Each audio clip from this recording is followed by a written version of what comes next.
which is now better referred to as psychogenic non-epileptic seizures. Notice into more frequency.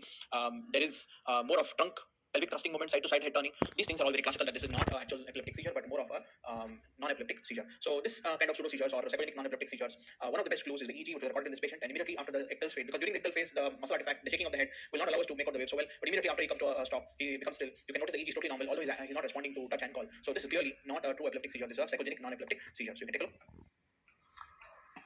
You can see the pattern is not classical for any of the seizures. Notice more of it was trunk and pelvic thrusting. Now he's not responding. So the EEG is totally normal. So it's very classical that this is a non-epileptic seizure. You can see it again. So more of the trunk, more of the pelvis. This is all very classical that this is psychogenic non-epileptic seizure. Whenever you diagnose a psychogenic non-epileptic seizure, the biggest worry that you'll have is to differentiate a frontal lobe seizure, which is why frontal lobe seizures are also referred to as pseudo seizures. They are not pseudo. That's why the two pseudos are the pseudo seizure. So this is actually a frontal lobe epilepsy. It occurs when the patient is in deep sleep. Typically, this is very classical. It lasts only for a few seconds, and immediately after the seizure, the patient is totally alert, awake, and responding totally normally, telling the name, reading from a book. So basically, all these things the patient is able to do, suggesting that is a frontal lobe epilepsy. Obviously, EEG recording simultaneously is also going to help you establish that this frontal lobe epilepsy. So this is the biggest problem. When we conclude that the patient has got psychogenic non-epileptic seizure, first rule out whether it's a frontal lobe epilepsy. So take a look at this. So notice she was in deep sleep. Suddenly she is waking up. She's got a surprise look, looking to one side. Look at the bizarre movements. The more bizarre it is, the more sure you are it is you have an epilepsy here. Within seconds, she's all right.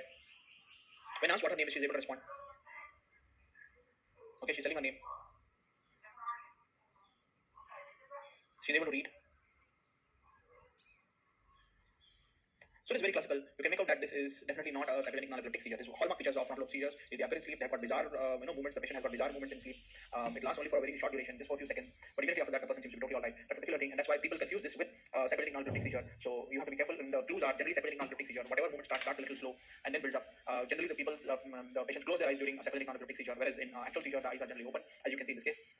The limbs, the more bizarre they are, the more likely that's something that the person not able to, so if you can act it out, it's more likely to be psychogenic.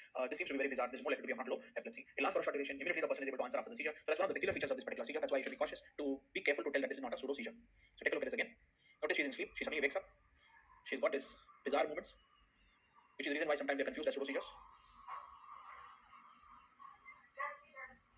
Not responding during the ictal phase, but it stops abruptly, and you can see she's now totally responding.